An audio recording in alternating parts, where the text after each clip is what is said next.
और बीच में तो ऐसा हो गया था कि खाने के लिए भी प्रॉब्लम हो रहा था कि अभी मैंने इतना कर दिया, पर एकदम ठान लिया था कि अभी तो खर्चा नहीं करना है। तो मैंने क्या किया था, वड़ा पाव आती है ना, वड़ा पाव, उसकी चटनी साइड में रख ली थी निकाल के। तो वो और फिर रोटी को मिक्स करके मैं खाता था। पर वो ऐसा नहीं था कि फैमिली वाले देने नहीं थे, एक ठान लिया था कि नहीं अभी नहीं करना है, और अभी अगर नहीं सीखूंगा मैं तो आगे नहीं सीखूंगा। तो ऐसा था कि ये इतने में ही करना है।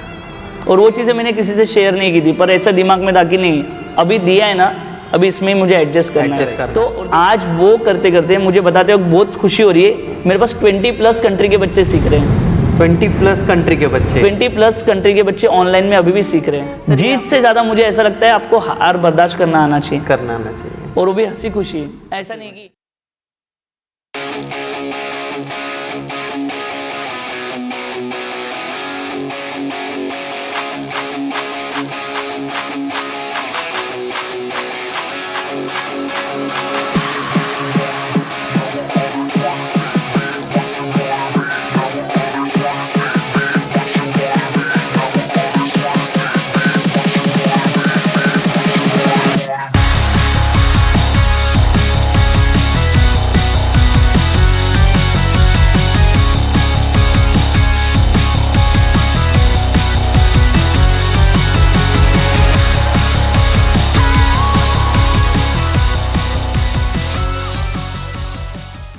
Hello guys and welcome to banter with Chetan. दोस्तों, अपनी जो हॉबी होती है उसको अपने करियर में कन्वर्ट बहुत कम लोग कर पाते हैं। आज हम जिनके साथ हैं अखिल तिलकपुरे सर, जो ओनर है ग्लैडिएटर डांस क्लासेस के। उन्होंने अपनी डांसिंग के हॉबी को अपना करियर बनाया, और वो अपना करियर ही नहीं बनाया, उसको एक सक्सेसफुल करियर उन्होंने बनाया है। सर नमस्ते। नमस्ते।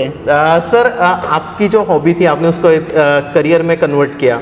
एक आप अभी मतलब आपकी जो क्लास है ग्लैडिएटर डांस क्लास, वो बहुत ज़्यादा फेमस है पूरे जलगांव में, और अगर हम देखें पूरे महाराष्ट्र में भी हम कह सकते हैं। तो सर, आपकी जो जर्नी की शुरुआत थी आप उसके बारे में क्या बताओगे? Okay, first of all thank you so much जो आपने मुझे इंटरव्यू के लिए बुलाया। तो मेरी जर्नी ऐसी थी, मैं बचपन में मेरे भाई की शादी थी, मतलब रिलेटिव्स की, पापा के बुआ के लड़के की। तो तब मैं 3 साल का था। तो बारात में सब लोग डांस करते हैं। मुझे याद है नरेन भैया की शादी थी, तो बारात में सब लोग डांस कर रहे थे। डांस करते करते मैं भी डांस कर रहा था। तो वो ऐसे रहते हैं ना, ओवालनी वगैरह करते हैं वगैरह। तो उसके वक्त डांस करते करते ऐसा होता था, मैं भी डांस करता था और मुझे देख के सभी लोग अट्रैक्ट हो रहे थे कि हाँ वगैरह। तो एकदम किसी ने पापा को बोला, पापा भी डांस कर रहे थे साइड में, पर ऐसा ध्यान नहीं था। तो पापा को किसी ने बोला, अरे देखो वो कैसा डांस कर रहा है। तो ऐसा हुआ, वो बारात में जितना भी चलता रहा उतने ऊपर मैं ही हाईलाइट होता रहा। तो फिर सब लोगों को ऐसा लगा, अरे ये तो बहुत अच्छा डांस करता है। और ज़्यादा पापा ने गौर से देखा कि अरे ये तो बहुत अच्छा डांस करता है, क्यों ना हम लोग इसको डांस क्लास लगाए। तो मेरी स्टार्टिंग जर्नी वहाँ से थी। 3 साल का था मैं, और मेरे भाई के इधर जब मैंने बारात में डांस किया। सर मतलब 3 साल के थे तब, मतलब आपकी फैमिली, आपके पापा ने पहचान लिया था कि यस आपके वो स्किल है। हाँ, ऐसा बोल सकते हो। मतलब कुछ उनको लग रहा था, अरे ये तो कुछ अलग कर रहा है, 3 साल का लड़का है, ये ऐसे ऐसे कैसे कर रहा है, एक्सप्रेशन कैसे दे रहा है, इसको तो कुछ पता नहीं है। और यानी जो दूसरे लोग करते थे उनको देख देख के मैं सेम वैसे के वैसे स्टेप कर रहा था। पूरा आप सेम कर रहे थे? हाँ, एक्सप्रेशन छोटे बच्चों से जितनी एक्सपेक्टेशन रहती होगी शायद वैसे ही देखी होगी कुछ। और सर, ये स्किल तो आप में थी, बट आपने क्लास लगाया था ये सीखने के लिए, या फिर आप खुद होके टीवी पे कुछ सॉन्ग्स देख के ऐसा कुछ सीखे? फर्स्ट तो स्टार्टिंग में ऐसा था कि टीवी पे देख देख के ही होता था। फिर बाद में, क्योंकि जब जलगांव में कोई स्कोप ही नहीं था, यानी कोई क्लासेस नहीं थे, वो टाइम पे कुछ भी नहीं था। हाँ, तो फिर पापा को बागड़े सर का पता था, नरेश बागड़े सर, जो मेरे गुरु है। तो पापा ने वहाँ मुझे भेजा। तो फिर वहाँ से मेन जर्नी पता चली कि डांस के साथ स्टेप्स भी होती है, कोरियोग्राफी भी होती है, एक्सप्रेशन भी देना पड़ता है, रिदम पे डांस करना पड़ता है, और एक्सप्रेशन कैसे बार बार चेंज करना पड़ते हैं, कभी सोलो डांस करना पड़ता है, कभी ग्रुप डांस करना पड़ता है। तो वहाँ जाके सब चीज़ें मैं वहाँ से सीखा हूँ, बागड़े सर की तरफ। मतलब मैं जब 1st स्टैंडर्ड से लेके आप बोल सकते हो 5th 6th स्टैंडर्ड तक मैं सर के पास ही था। सर मतलब आप 5th स्टैंडर्ड तक बागले सर जो है उनके पास ही थे। सर फिर आपने ग्रो कैसे किया इस जर्नी को? लाइक हम डांस क्लास तो बहुत सारे लोग लगाते हैं, बट आपने ग्रो, मतलब जब हम एक ही स्कूल में थे प्रोग्रेसिव में, मैंने आपको देखा है कि आप मेरे सीनियर थे वहाँ पे। तो आप बहुत सारे जो मतलब आपके जूनियर्स थे या फिर सीनियर्स भी आप कह सकते हो, उनके भी डांस आप सेट करते थे। तो वो फेज कैसा था? कैसा होता था ना कि पहले हम लोग मैं डांस क्लासेस में था तो थोड़ा बहुत आता था, और स्कूल में कैसा था, स्कूल में कुछ भी रहा मतलब गैदरिंग आई तो हाँ अखिल है। और हमारे क्लास टीचर भी ऐसे बोलते थे, अरे हाँ मैं थोड़ा सा पढ़ाई में वीक था, बट जब गैदरिंग आती थी ना तब सबका फोकस मेरी तरफ रहता था। पहले तो है ना एक्सपीरियंस कैसा हुआ कि पापा मुझे हर जगह भेजते थे, डांस कंपटीशन कहीं भी हो, मतलब इवन जलगांव से बाहर भी कहीं भी हो, यानी पापा को किसी ने बोला भी कि ऐसा ऐसा है आप इसको लेके आओगे क्या, तो मुझे पता है कि तब ट्रैवलिंग वगैरह इतना कंफर्टेबल नहीं था, यानी ट्रैवल्स वगैरह भी इतना नहीं थे। तो रात के वक्त मुझे ट्रक में भी हम लोगों ने ट्रैवल किया है, तो वो एक्सपीरियंस मुझे बहुत मिला। वहाँ जा जाके मैं लोगों के डांस देखता था या तो पार्टिसिपेट करता था, प्राइज़ मिलो या ना मिलो वो एक पार्टी था हम लोग का। और पापा को ऐसा था बस मुझे इसको स्टेज डेयरिंग देना है, स्टेज पर इसको भेजना है, कहीं भी जाओ। तो वो एक्सपीरियंस मुझे बहुत काम में आया। तो जब भी स्कूल में कंपटीशन या स्कूल में गैदरिंग होता था तब ऐसा रहता था कि अरे हाँ ये सिखा देगा, और मेरे माइंड में ऐसा रहता था मैंने किसी का कुछ देख लिया तो थोड़ा बहुत मुझे याद रहता था ये स्टेप में ये स्टेप होते थे, या तो मैं थोड़ा सा हाथ पैर भी हिला दूं तो सबको लगता था कि अरे हाँ ये तो ठीक है, तो उस पर से वो तुक्का लग जाता था। तो फिर एक डांस सेट, दूसरा डांस सेट, फिर कहीं भी कुछ भी रहा तो नॉर्मली मेरे से ही डांस सेट हो जाते थे स्कूल में। Okay, yes. One of the most important thing कि आपके पापा का आपको इसमें बहुत ज़्यादा सपोर्ट था, जितना मैंने अभी सुना तो आपके पापा का बहुत ज़्यादा आपको सपोर्ट मिला। हाँ, मेरी फैमिली का बहुत ज़्यादा सपोर्ट है। इवन ऐसा था ना कि मेरे मम्मी का, पापा का, और मेरे 2-3 एक्ट ऐसे थे ना जिसमें मुझे मेकअप बहुत लगता था। हाँ, तो मेरे मेकअप आर्टिस्ट थी मेरी मम्मी। हाँ, मतलब एक ऐसा भी था, एक चतुरनार सॉन्ग था मेरा और मेरे भाई का भी, उसमें कैसा रहता था एक साइड से पूरे बाल थे, एक साइड से पूरा वीक था, पर वीक नहीं था, उधर मुल्तानी मट्टी मुझे लगाते थे। तो वो जब भी डांस करना रहता था तो मुझे मेकअप आर्टिस्ट मस्त रहता था। तो मम्मी क्या करती थी, पूरे दिन के काम वगैरह सब निपटा के मम्मी और पापा हम लोगों के साथ आते थे। तो इसमें मेरे फैमिली का बहुत बड़ा रोल है। और बहुत से जगह ऐसा होता है ना कि तब ऐसा मानते थे डांस बोले तो अरे कितना कर पाएगा या तो कब तक कर पाएगा, और इसमें करियर क्या है। हाँ, तो इसमें वो भी, मेरे फैमिली भी और मेरे मम्मी पापा को भी बोलते थे कि हाँ अरे इसको पढ़ाई भी करवाओ, डांस कितना करेगा। पर मेरी फैमिली और मेरे बड़े घर की जो फैमिली है उनके नज़रों में मैं स्टार था। हाँ, नहीं तो ऐसा रहता ना, सब लोग बोल रहे कि अरे ये क्या करेगा, कितना पढ़ाई कर रहा है, क्या होगा इसका, आ जाके सीधे डांस को भेजते, एग्जाम को भी ये देता है, बाद में आधे से ज़्यादा टाइम तो इधर उधर घूमते रहता है, डांस करते रहता है। पर बड़े घर वाले लोग अलग बोलते थे, अरे यार ये तो इतना अच्छा डांस करता, तू तो स्टार है। तो निगेटिविटी लोग बोलने वाले थे, पर पॉजिटिविटी मेरे वाले ही लोग बोलते थे। तो मैं अगर कंपटीशन हार भी जाता था ना तो वो लोग ऐसे बोलते थे, अरे ठीक है ये नहीं, पर नेक्स्ट कंपटीशन है ना उधर जीत के आएंगे। तो अगर निगेटिविटी कोई बोलने वाला रहा भी मुझे, तो इधर मेरी फैमिली थी जो मुझे पॉजिटिविटी पूरा सपोर्ट कर रहे थे आपको। और सर वो सपोर्ट बहुत ज़्यादा इम्पोर्टेंट है। नहीं तो कैसा होता है ना, मैंने बहुत सारे स्टूडेंट्स मेरे देखे हैं, तो बच्चे देखे इतने टैलेंटेड हैं, पर 8, 9, 10 आने के बाद उनका छूट ही जाता है बिकॉज ऑफ फैमिली प्रेशर। हाँ, सबको ऐसा लगता है ना कि इसमें कुछ नहीं है। तो बहुत से अच्छे अच्छे लोग हैं जो 9, 10 के बाद ये फील्ड छोड़ ही देते हैं। मतलब ऐसा होता है जब उनका पिक पीरियड रहता है कि यहाँ से उन लोगों की लाइफ डांस में है तो चेंज हो सकती है, वो हो सकती है, तो वहाँ से वो लोग ड्रॉप कर देते हैं। सर, आप उनके पेरेंट्स से बात करके उनको कुछ समझाते हो या फिर आप उनके ऊपर छोड़ देते हो कि हाँ ये उनके ऊपर है। पर मेरे बहुत से ऐसे बच्चे और बहुत से ऐसे स्टूडेंट्स हैं, जैसे आप जलगांव में या तो बाहर, जलगांव की एक बात करता हूँ, बाहर तो ऑलरेडी मेरे स्टूडेंट्स बहुत से जो क्लासेस लेते हैं, पर जलगांव में भी अगर 60-70 क्लासेस हो गए तो 30 तो भी मेरे स्टूडेंट है जो खुद के क्लासेस चलाते हैं। हाँ, और जलगांव तो ठीक है, पर ये बहुत प्राउड वाली बात है हम लोग को। जैसे मैं रियलिटी शो में जाता था, तो उसमें ऐसा था कि कभी ना कभी तो मैं एक बार तो भी टीवी पे मेरे क्लास के बच्चे आए, वो भी आ गए, टॉप में आ गए, वो भी आ गए, शो विनर था वो भी हो गए, एक बच्चा नहीं ज़्यादा बच्चे जाना था वो भी हो गया। और ऐसा था कि यार उधर जाके इतने लोग अच्छे सिखाते, कब हम लोग सिखाना स्टार्ट करेंगे। और मुझे बता दो बहुत प्राउड फील होता है, मेरे क्लास का शिवम वानखेड़े आज बहुत सारे रियलिटी शो में वो खुद सिखा रहा है।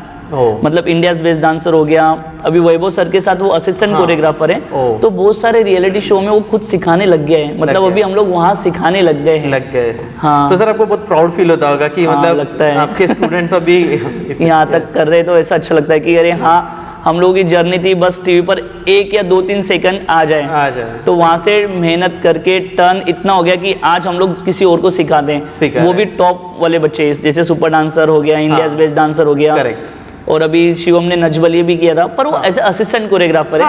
और स्टार्ट तो कर दिया है, मतलब जो मेन कोरियोग्राफर रहते हैं ना उनके असिस्टेंट रहते हैं, तो ये एज असिस्टेंट कर रहा है। और बहुत सारे अवार्ड फंक्शन भी मराठी शो के वो कर रहे हैं, सब कुछ ये वैभव सर के अंडर ही कर रहे हैं वो। ओके। तो ये भी बहुत बड़ी बात है कि जलगांव का लड़का यहाँ जाके बॉम्बे या तो इतने बड़े बड़े सिटी में लोगों को सिखा रहा है। करेक्ट। सर आपकी जर्नी स्टार्ट हुई और मतलब वो पॉइंट कहाँ पे आया कि आपको लगा कि आप इसको as a career, as a business, तो जब आर्टिस्ट होता है तो उसको बिजनेस वर्ड पसंद नहीं आता है, correct, but as a career आपने इसको कब लेना स्टार्ट कर दिया? 11th या 12th की छुट्टियाँ चलती थी, मुझे याद है अभी भी। तो 10th के बाद ऐसा रहता है ना, फ्रेंड सर्कल, दोस्त लोग ज़्यादा, घूमना फिरना बहुत ज़्यादा। करेक्ट। तो 9-10 के बाद जैसे मैं बोल रहा हूँ कि सबका डांस क्लास छूट जाता है, सेम मेरा भी वही हुआ। 7-8 के बाद मेरा पूरा पढ़ाई पर ध्यान हो गया था। हाँ। 8, 9, 10 मैंने पूरी पढ़ाई की। हाँ। 11th भी किया, पर क्या हो गया ना, फ्रेंड्स मिल गए तो मेरा ध्यान बहुत ज़्यादा था, दोस्त दोस्त दोस्त दोस्त, और एक कहीं ना कहीं मेरे डांस छूटते ही जा रहा था। करेक्ट। तो छुट्टियों में पापा ने ऐसा सोचा कि इसको क्यों ना फिर से दोस्तों के साथ घूमना वगैरह, ठीक है अच्छा है, पर क्यों ना जो इसकी हॉबी थी उसको कंटिन्यू किया जाए।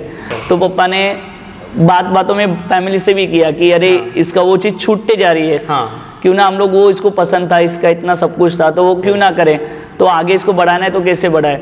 तो फिर संजोग भैया ने भी ऐसे ही, मेरा भाई है बड़े पापा का लड़का, उसने भी ऐसे ही मेरे भाई से ही डिस्कस किया।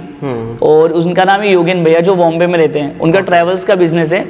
तो उनके ट्रैवल्स के अंदर है ना, वो जितने भी हम लोग साइड डांसर देखते हैं ना, तो उनको पिकअप एंड ड्रॉप की सर्विस वो करते थे। मतलब कोई शूट पर रहा जैसे, तो वो उनको लाना, वो डांसर को छोड़ना, तो वो करते थे, वो सारा वो करते थे। तो क्या हुआ, उनको पता चला, और उनके इसमें वो हेड कोरियोग्राफर थी, वो भी उनके कांटेक्ट में अच्छी थी, उनका नाम है मिनी मैम।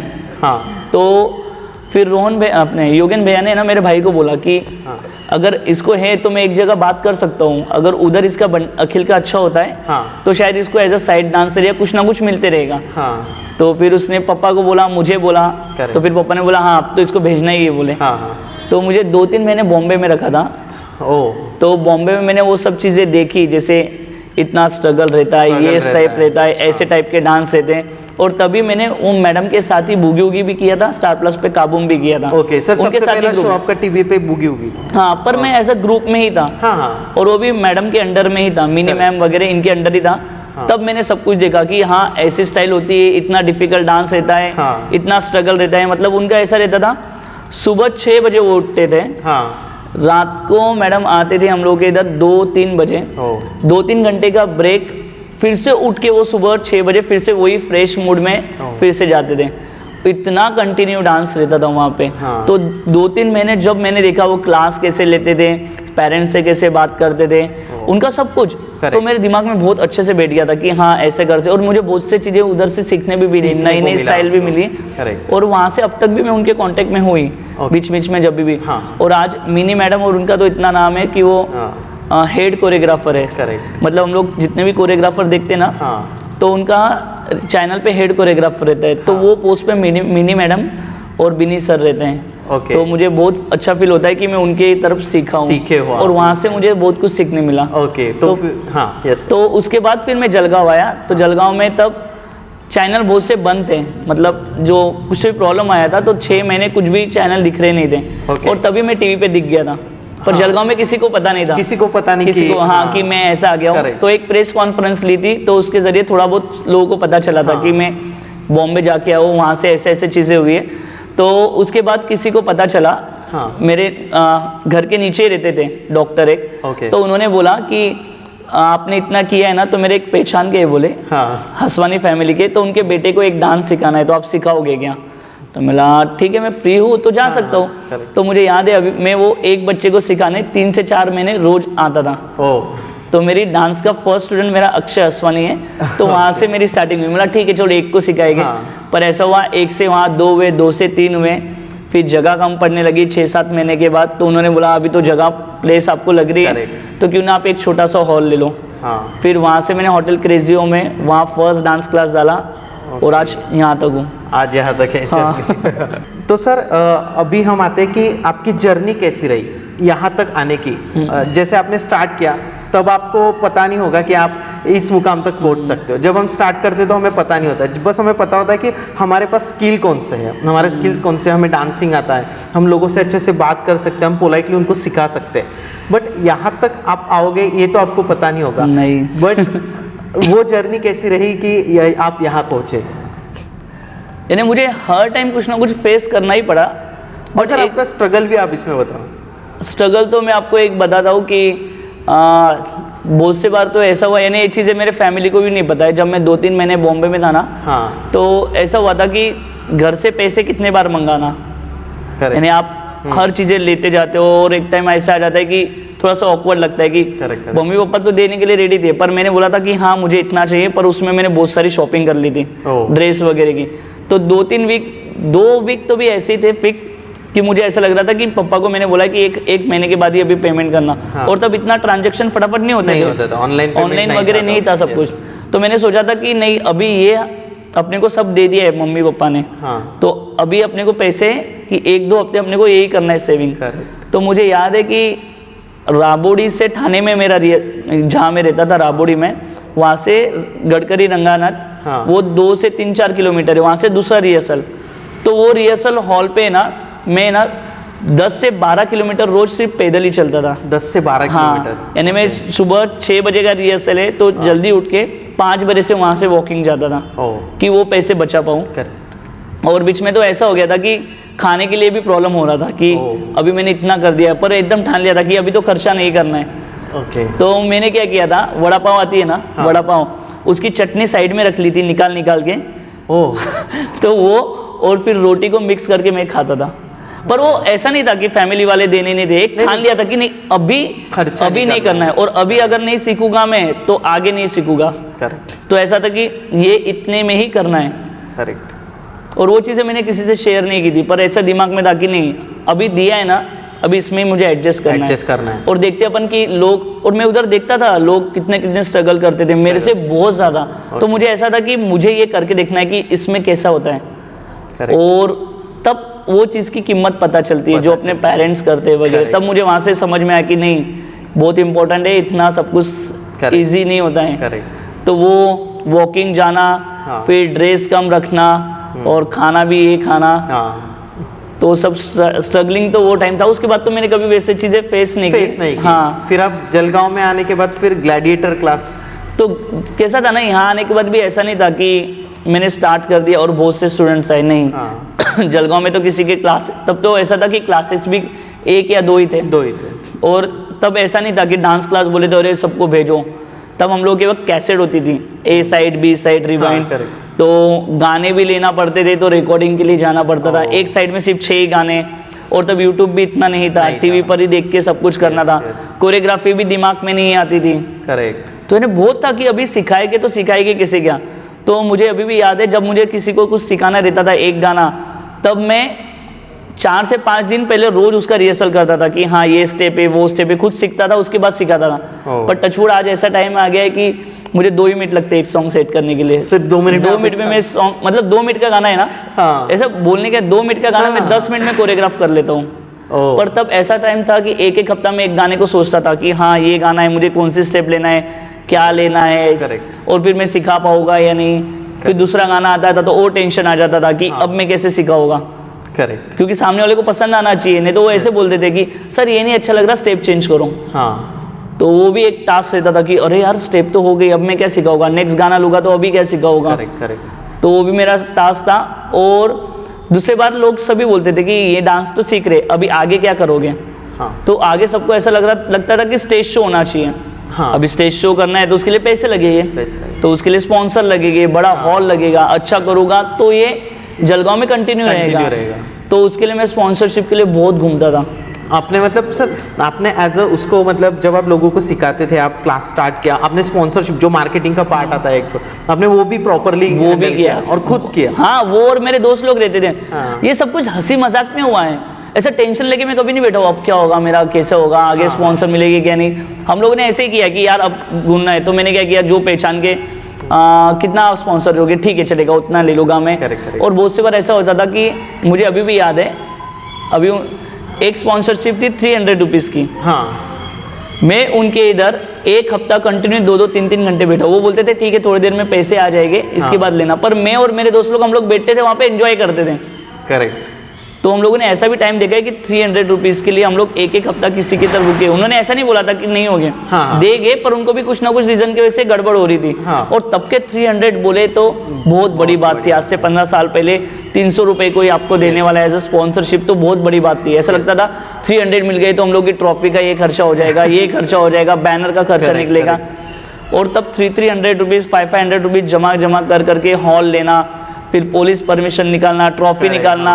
और तब ऐसा था कि जलगांव में कंपटीशन आप ले रहे हो तो बाहर से कोई बॉम्बे से आएगा तो नाम होगा आपका। तब लोगों को कुछ अलग लगेगा, कुछ अपन ने किया तो बॉम्बे से सेलिब्रिटी बुलाना, उनका आना जाना रहना पूरा, तो वो करना, और वो प्रोग्राम का टेंशन अलग कि कैसा होगा, क्या होगा, अगर अच्छा नहीं हुआ तो कैसे होगा।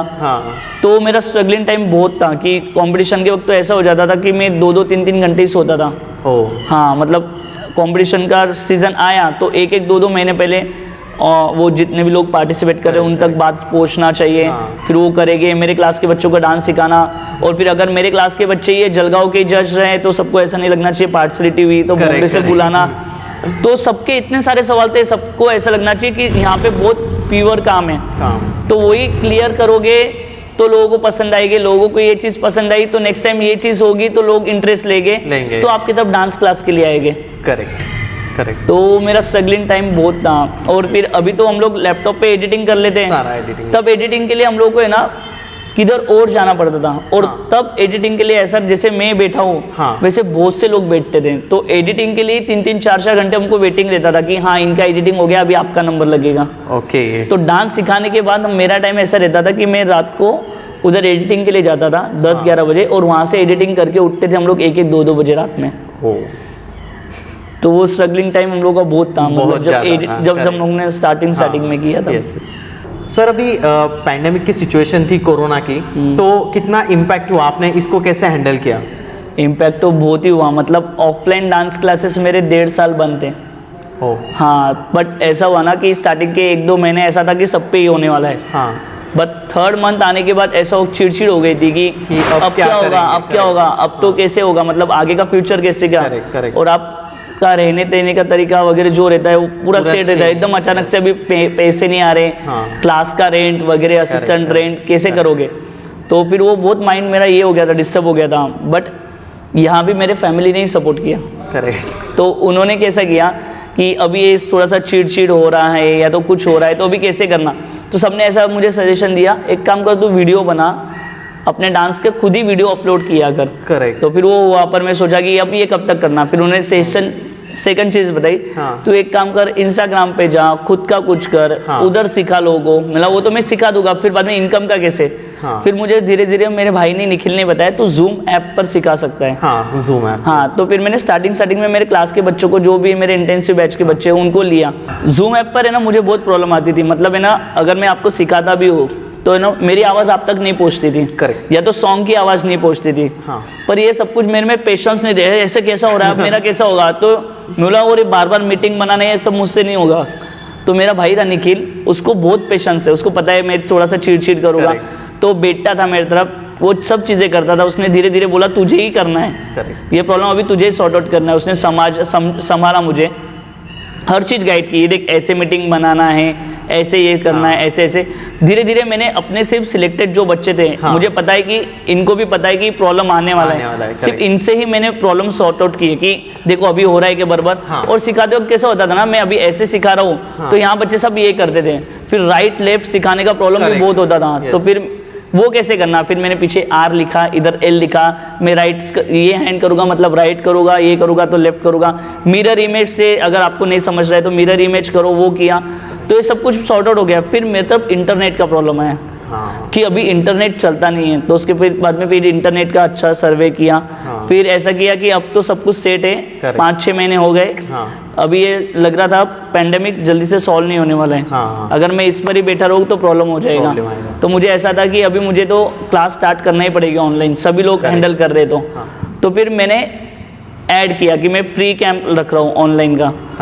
तो वो अनएक्सपेक्टेड था कि इतने सारे लोग फ्री कैंप में मेरे तरफ ज्वाइन हुए। तो जैसे आपने ज्वाइन किया, आपको पता चला, तो आपने क्या किया, आपके कोई ना कोई रिलेटिव्स आउट ऑफ इंडिया रहते होंगे, कहीं भी होते हो, उनको भी बोला होगा कि अरे अखिल सर से सीखना है क्या, अभी टाइम है सीख लो। ओके, फ्री में? हाँ फ्री में। तो मैंने सिखाया। तो फिर उसके बाद मैंने फीस का स्टार्ट किया पैसे लेके। पर मैंने क्या किया, जो क्लास में मैं फीस लेता था उससे मैंने 75% फीस कम में सिखाना स्टार्ट किया। बिकॉज ऑनलाइन था इसलिए 75%। तो मैंने 2-3 बैक टू बैक वर्कशॉप लिए ऐसे ही फ्री। और फिर उसमें मैंने बैच स्टार्ट की, 1 बैच स्टार्ट किया, 2 स्टार्ट किया। फिर मुझे लगने लग गया कि इनको अलग अलग सिखाना पड़ेगा। फिर किड्स की बैच अलग किया, बॉयज़ की अलग किया, गर्ल्स की अलग किया। तो उसमें होने के बाद फिर मैंने उनकी कंपटीशन ली और उनको बोला कि आप ये वीडियो में जो सिखा रहा हूँ वो सबको बताओ कि मैंने आपको ये ऑनलाइन सिखाया है। करेक्ट। उसके बाद आप लोग ये अपलोड करो। और मुझे एटलीस्ट इतना तो थोड़ा बहुत कॉन्फिडेंस था खुद को कि मैं सिखा रहा हूँ तो बच्चे अच्छे ही करेंगे। हाँ, तो मुझे खुद पे गारंटी दी गई। और उन लोगों ने कैसा किया, जैसे मैंने आपको बोला कि आपका बेटा है, उसको आप डांस सिखाओ और आपको अपलोड करना है। आपने अपलोड किया, आउट ऑफ इंडिया के बहुत से जो भी आपको जानते हैं उन्होंने आपको पूछा कि अरे आप ये कैसे कर रहे हो। तो आपने उनको बताया कि ऑनलाइन में पॉसिबल है चीज़। करेक्ट। तो आज वो करते करते मुझे बताते हो बहुत खुशी हो रही है। मेरे पास 20+ कंट्री के बच्चे सीख रहे हैं। 20+ कंट्री के बच्चे? 20+ कंट्री के बच्चे ऑनलाइन में अभी भी सीख रहे हैं। सर, ये आपने जो सीखा कोरोना पीरियड में, पैंडेमिक में, उसकी वजह से आज ये सिचुएशन आई है। और ऐसा है कि अभी भी मेरे साथ कंटिन्यू है। बहुत से बैचेस ऐसे हैं जो मॉर्निंग में चलते हैं, यूएसए की आफ्टरनून में चलती है, ऑस्ट्रेलिया की नाइट में चलती है, इंग्लैंड वालों की। और बहुत से जो लोग हैं जिनको बैचेस 1 या 2 ही बैचेस थे पहले, पर अभी ऑनलाइन में मतलब 10 से 12 बैचेस है। हाँ, मतलब जो मैंने स्टार्टिंग 2 या 3 लोगों से किया था, पैंडेमिक में ऐसा हुआ कि सारे करते रहा। और फिर मुझे ऐसा था कि बहुत से लोग पेमेंट नहीं दे पाएंगे, बहुत से लोगों तक मुझे पहुंचना था। और बहुत से लोग ऐसे बोलते थे, सर आप इतने इतने बड़े बड़े सेलिब्रिटी को बुलाते हो पर हम लोग तो कभी नहीं कर पाते कुछ ऐसा। तो बीच में मैंने ऐसा सोचा कि ये लोग सब मेरे लिए कुछ ना कुछ रेडी रहेंगे करने के लिए। अगर मेरे लिए कर लेंगे तो अगर मैंने किया तो ये सब बच्चों के लिए बहुत कुछ ईजी हो जाएगा और बहुत से लोगों को सीखने मिलेगा। तो मैंने क्या किया, सब दोस्तों से मेरे बात किया, जितने भी मेरे चैनल वाले पहचान के थे, जितने भी सब मास्टर लोग थे, उन लोगों को बोला देखो मुझे कुछ है ना सब लोगों के लिए करना है। एकदम कम फीस है और जो भी फीस आएगी मैं आप लोगों को ही दे दूंगा, बस मुझे सबके लिए करना है। तो मैंने तभी सिचुएशन यानी जो पैंडेमिक में 500 रुपये में 10 सेलिब्रिटी सिखाएंगे 10 दिन ऐसा कैंप रखा था। तो उसमें मुझे याद है 500+ लोग आए थे। और ऐसा था जो भी फीस आएगी मैं सब आपको ही दे दूंगा। और वो फीस सबको बहुत कम मिली, बट एक ऐसा था कि हम लोग कुछ अच्छी चीज़ की अखिल के थ्रू। करेक्ट। तो वो चीज़ की वजह से ऑल ओवर यानी और सभी सेलिब्रिटी थे, सभी पोस्टर डाल रहे थे कि हम लोग ग्लैडिएटर में 10 लोग ये आ रहे हैं और ये चीज़ सिखाने वाले हैं। करेक्ट। तो ऑल ओवर इंडिया से कहाँ से लोग आए थे, यानी मैं किसी को नहीं जानता हूँ, पर ऑल ओवर इंडिया में बहुत सारे ये हो गया था कि ग्लैडिएटर एक डांस क्लास ऐसा है जहाँ पर ये सेलिब्रिटी आ रहा है सिखाने और इतने कम पैसे में 500 रुपये में 10 सेलिब्रिटी 10 दिन सिखाएगी। मतलब 10 डांस आप सीख रहे हो, एक गाने की कीमत 50 रुपये और वो भी सेलिब्रिटी के साथ। तो वो भी मुझे बहुत सारी ब्लेसिंग मिली लोगों से। और शायद उसी का नतीजा है कि उन्होंने मेरी ये देखा होगा, उन लोगों ने मेरे तब फिर बाद में रिटर्न ज्वाइन किया। सब लोगों ने बोला कि आप एक अच्छी जगह आए हो, अखिल सर के स्टूडेंट यहाँ गए। तो वो भी स्टूडेंट मेरे सब कन्वर्ट हुए। हाँ, और फिर एक से वो बोलते ना चेन रहती है, 1 से 2 बनते, 2 से 4 बनते, 4 से 8, 8 से 16। तो ऐसी मेरी ऑनलाइन फैमिली आपकी क्रिएट होगी। और अभी ऑनलाइन में भी ऐसा है कि मैं 80% बच्चों से कभी नहीं मिला हूँ, 20% ही बच्चे ऐसे जिनसे मैं कभी कभी मिला हूँ या तो जलगांव के, बाकी कोई बच्चों से कभी नहीं मिला हूँ, ना उनसे ना कभी पेरेंट्स। तो ये एक पैंडेमिक में मुझे सीखने भी मिला और बहुत सी बड़ी फैमिली भी मेरी हुई। फिर अभी ऐसा चल रहा है, ऑनलाइन भी चल रहा है और ऑफलाइन भी चल रहा है। सर, अगर किसी को सीखना है तो कैसे वो आपको अप्रोच करें? अभी इधर मैं बताऊंगा तो बहुत बड़ा ऐड हो जाएगी मेरी, बट मैं इधर ना नंबर देता हूँ। ठीक है, मैं नंबर ऐड कर देता हूं सर यहाँ पे। तो ये 9823645100 जो नंबर है ना, इस पे ऑफिस का ही नंबर है मेरा। तो इस पे आप कांटेक्ट कर सकते हो, तो उधर मैं प्रॉपर गाइड कर दूंगा। चलेगा सर। ओके सर, आपकी बिगेस्ट अचीवमेंट कौन सी अभी तक की? मेरी अचीवमेंट तो है, पर एक था ना कि एक बार तो भी टीवी पर आ जाए, फिर वो अचीवमेंट हुई। फिर ऐसा लगा था कि ये लोग आगे बढ़े। फिर ऐसा हुआ, वो होने के बाद भी ऐसा लग रहा था विनर बने। तो डांस प्लस के हम लोग विनर बने, वो मेरी अचीवमेंट थी। फिर सब लोगों को लग रहा था कि अरे यार एक बार हो गया तो दूसरी बार तो नहीं हुआ। सेकंड टाइम पे शिवम हुआ। तो फिर शिवम हुआ, उसके बाद फिर चारवी और ये लोग भी फाइनलिस्ट बने 2-3 शो के लिए। तो ये मेरी बहुत, मुझे लगता है कि मेरी बिग अचीवमेंट है कि मैंने एक को ही ट्रेन नहीं किया, सारे लोग, यानी मेरे तो 20+ क्लास के बच्चे जो मेरे रियलिटी शो कर चुके हैं, और 2-3 बच्चे ऐसे जो फाइनलिस्ट भी बन चुके हैं। हाँ, तो मुझे लगता मलारा तो सर जीते, तनय है, हाँ, शिवम है, चारवी है, हाँ, बाद में फिर बाकी के बच्चे तो जो है वो टॉप 12 में आए, बट ये लोग तीनों ऐसे हैं जिन्होंने फाइनलिस्ट बने। और तनय तो डांस प्लस का विनर भी था, आपको पता है। शिवम तो अभी मैंने बताया आपको सिखा भी रहा है, और वो डांस इंडिया डांस का भी फाइनलिस्ट था, और उसके बाद 2 मैट का विनर भी था। और चारवी थी जो वुड चैनल पे टॉप 4 में थी, वो तो अभी भी मेरे तरफ सीख रही है। और उसके बाद फिर डांस महाराष्ट्र, उसकी भी फाइनलिस्ट चारवी थी।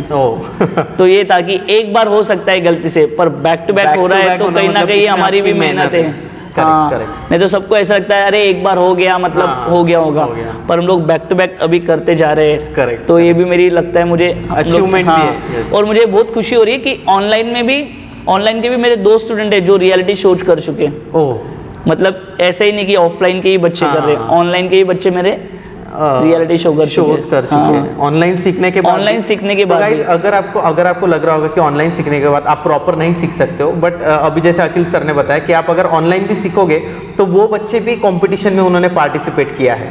हाँ, ये भी चीज़ है। मुझे ऑनलाइन में बहुत सी दिक्कत आती थी, जैसे हम लोग सिखाते हैं ना, सब लोग पेरेंट्स बोलते थे सर आप ध्यान कैसे दोगे। करेक्ट। तो हम लोगों ने क्या किया है ना, अभी एक बच्चा सिखाता है, एक ट्रेनर मेरा सिखाता है, तो दूसरा ट्रेनर लैपटॉप पे बैठ के सबके डांस देखता है कि कौन कौन क्या कर रहा है। करेक्ट। हाँ, मतलब उनकी जो गलती है वो भी बताते हैं। और बहुत से लोगों को लगता है सर इतने सारे बैचेस है, आप तो बहुत से बार नहीं रहते हो, पर हम लोगों को कैसा है कि कोरियोग्राफी हर जगह मेरी रहती है, हर डांस कोरियोग्राफ मैं या कुणाल सर ही करेंगे। करेक्ट। और उसके बाद ट्रेनर सबको ट्रेनिंग देंगे। और पर बच्चे भी फिर है ना, अभी ऐसा रहता है ना कि अखिल सर ध्यान नहीं देंगे, तो सब लोग मुझे पर्सनली वीडियो सेंड करते हैं। तो फिर मैं उनको बताता हूँ कि हाँ आप में ये करेक्शन चाहिए और वो चीज़ें चाहिए। सर जब हम कोई बिजनेस करते हैं या फिर हम कोई स्टार्टअप करते हैं हमारा, तो बहुत बिजी हमारा जो होता है, पूरा दिन हमारा बहुत बिजी हो जाता है। तो आपका दिन कैसे होता है, सुबह से शाम तक या रात तक, क्या पता है? और फैमिली को टाइमिंग आप मैनेज कैसे करते हो? अभी तो मतलब बच्ची भी है आपको तो। मेरा है ना फिक्स शेड्यूल नहीं है, मतलब सीजन वाइज है ना मेरा शेड्यूल चेंज होते रहता है। अभी जैसे अभी संगीत का सीज़न है। Correct. तो अभी तो ऐसा है, अभी मैं सुबह आया हूँ 9 बजे या 10 बजे घर से निकलता हूँ, तो मेरा फिक्स शेड्यूल रहता नहीं है कि मैं रात में 10 बजे घर पे जाऊँगा या 12 बजे या 1 बजे कभी भी, क्योंकि फैमिली वाले सभी लोग जब फ्री रहते तब वो मेरे तरफ आते हैं। Correct. ऐसा मेरा रूटीन नहीं रहेगा कि अभी मैंने किसी को बुला लिया 11 से 12 फैमिली के लिए। हाँ, अभी कैसे रहते हैं, सब लोग के शॉप वगैरह रहते हैं और सब लोग शॉप क्लोज करके ही आएंगे। और उसके पहले मेरे क्लासेस रहेंगे, इंटेंसिव बैच रहेगी, वो रहेगी। और जब सबका होने के बाद फिर मेरे तब संगीत वाले लोग आएंगे। तो संगीत वालों का कैसा रहता है ना, कोई खाना खाने के पहले करता है, कोई खाना खाने के बाद करता है, और एक ही संगीत नहीं रहता है। तो कैसा रहता है, संगीत के बाद फिर उनकी सॉन्ग की एडिटिंग, फिर मुझे इनको ट्रेनर को सिखाना है। हाँ। तो ऐसा रहता है कि जब मैं सुबह 9 बजे से निकलता हूँ तो ऐसा भी होता है कभी कभी 1 भी बज जाते हैं, रात को 2 भी बज जाते हैं। और फिर उनमें लेट नाइट सोना और फिर से सुबह उठना ये कभी कभी हो जाता है। correct. हाँ, फिर कभी कभी ऐसा हो जाता है कि जब ये नहीं रहा तो फिर मैं मॉर्निंग बैचेस में भी हम लोग बहुत से बार जाना पड़ता है हम लोगों को। तो फिर ये बैचेस हैंडल करो। और कभी कभी अगर रियलिटी शो रहा तो फिर तो ट्रैवलिंग में ही इतना टाइम चल जाता है कि हम लोगों को ऐसा रहता है, रात को मैं ट्रैवलिंग करते करते सोता हूँ, अगले दिन सुबह काम करता हूँ, फिर ट्रैवलिंग रात में फिर से करता हूँ, अगले दिन दूसरे जगह काम करता हूँ। मतलब रात में सोना है तो कार में या तो जो भी हम लोग ट्रैवलिंग कर रहे हैं वो, अगले दिन सुबह उठ के उधर ही काम करना है, फिर से सोना है तो ट्रैवलिंग करते करते सोना है। ऐसा सर मतलब अगर किसी को सक्सेसफुल होना है तो मेहनत तो करनी पड़ेगी, ऑब्वियसली मेहनत करनी पड़ेगी। हाँ, और आप लोग ऐसा नहीं बोल सकते हो कि मैंने इतना किया मेरा नहीं हो रहा। अरे ऐसा नहीं है, आप कर रहे हो, आपके साथ साथ 100 लोग हैं जो वो चीज़ कर रहे हैं। करेक्ट। कंपटीशन बहुत ज़्यादा है, बहुत है। अभी अब हम लोग ऐसा नहीं कि रियलिटी शो में अभी इतने सारे बच्चे मेरे गए तो हम लोग जाते और जीत के आते, नहीं। हर बच्चा हर रियलिटी शो 30 से 40 बार देता है, उसके बाद वो एक बार सिलेक्ट होता है। और वो टॉप में जाने के बाद भी ऐसा नहीं होता है कि आज वो टॉप पर आ गया तो नेक्स्ट शो में भी आने वाला है। इधर टॉप पे आने के बाद उसको फिर से 0 से स्टार्टिंग करना पड़ती है। और ऐसा नहीं कि नेक्स्ट शो में वो सिलेक्ट हो जाएगा, वो मेहनत करेगा। अगर उसका लक रहा या तो अच्छा ऑडियंस को लगा, जजेस को अच्छा लगा तो नेक्स्ट शो में जाएगा। ऐसा नहीं है कि एक बार आपने कर ली वो चीज कर ली और मैं सक्सेसफुल बन गया, ऐसा नहीं है। आपको रिपीटेटिव वो चीज करनी पड़ेगी। आपको 0 अभी देखो, अभी मेरे इतने सारे बच्चे चले गए आगे, कोई कोई अपने अपने काम कर रहे हैं। नेक्स्ट जनरेशन जो आती है, अभी मैं ऐसा बोलता हूँ 8, 9, 10 के बाद मेरे पास न्यू जनरेशन है, यानी ये लोग चले जाते हैं, उसके बाद जो आते हैं मेरे पास नए बच्चे रहते हैं, मुझे जीरो से ही स्टार्ट करना पड़ता है सब। ये लोग आगे जाने के बाद ये लोग चले गए, जो नए आएंगे स्टार्टिंग से मुझे जीरो से ही स्टार्ट करना है। तो आपको मेहनत कंटिन्यू करना है, और ऐसा नहीं है हमेशा आप जीतोगे। जीत से ज़्यादा मुझे ऐसा लगता है आपको हार बर्दाश्त करना आना चाहिए, और वो भी हंसी खुशी। ऐसा नहीं कि अरे ये इसका ये हुआ, पार्सलिटी हुआ, ये नहीं हुआ, ये नहीं। करेक्ट। अगर मेरा तो ऐसा है ना, बहुत से बार जो कंपटीशन में मैं जाता हूँ ना, अगर ऐसा जो हम लोग अगर सेकंड या थर्ड आए, तो मेरी ऐसी चीज़ है, जो फर्स्ट आ रहा है ना, मुझे उसकी बुराइयाँ नहीं देखना है, उसने मेरे से अच्छा क्या किया मुझे वो करना है। करेक्ट। अगर मैंने इसकी अच्छाई पकड़ ली और फिर वो मैंने मेरे इसमें डाल ली, करेक्ट, तो मेरा ऐसा हो सकता है कि मेरी अच्छाई उसकी अच्छाई मिलके और दूसरी अच्छाई अच्छी निकले, और कुछ अच्छा बन सकता है। तो हम लोगों को माइंड में यही रहता है मेरे कि ऐसा नहीं होगा, जहाँ भी जाओ सीखो ही। आप जब तक बोलोगे कि अभी मैं सीख ही रहा हूँ, मैं अभी ऐसा नहीं बोलता हूँ मुझे सब कुछ आ रहा है। इवन अपने क्लासमेट्स में बाहर से लोग भी आते हैं सिखाने के लिए, जब वो आते तब मैं भी देख देख के सीखता हूँ। और आप जिस दिन बोलोगे आपको जिस दिन आप बोलोगे आपको सब कुछ आ रहा है, उस दिन ऐसे समझ लो एंड है। आप हर टाइम कुछ ना कुछ सीखते हो। जैसे मैं आपसे बात करने का स्टाइल सीख रहा हूँ, भैया से कैमरे, जो भी कैमरे मैंने हम लोग उनसे सीख रहा हूँ कि कैसे ये रखना है। आपको सीखना ही है। जिस दिन आप बोलोगे आपने सब सीख लिया, फिनिश। सर डांसिंग में करियर कौन कौन से, जैसे कि कोरियोग्राफी ये करियर हो गया, आप क्या बताओगे कि करियर कौन कौन से, अगर किसी को डांसिंग में अपना करियर करना है, कौन कौन से फील्ड में वो कर सकता है? आजकल तो डांसिंग में बहुत अलग अलग चीज़ें आ गई है। जैसे डांसिंग में आप जुम्बा भी पकड़ लोगे, एरोबिक्स भी पकड़ लोगे, एक्सरसाइज भी पकड़ लोगे। Dance teacher as a school में भी लग सकते हो आप। अभी कोई रहता है स्पेशलिटीज रहती है किसी की संगीत में, किसी को ऐसा रहता है कि खुद के डांस क्लासेस भी हो, किसी को ऐसा रहता है जिसमें अगर मैं स्पेशल हूँ तो वो खुद के वर्कशॉप भी ले सकता है। किसी को लग रहा है कि मेरी लेवल बहुत ही अच्छी है, अगर मैं रियलिटी शो में जाऊँ तो वहाँ पे एज अ ट्रेनर, अगर ट्रेनर भी रहे तो आगे खुद का भी कुछ हो सकता है।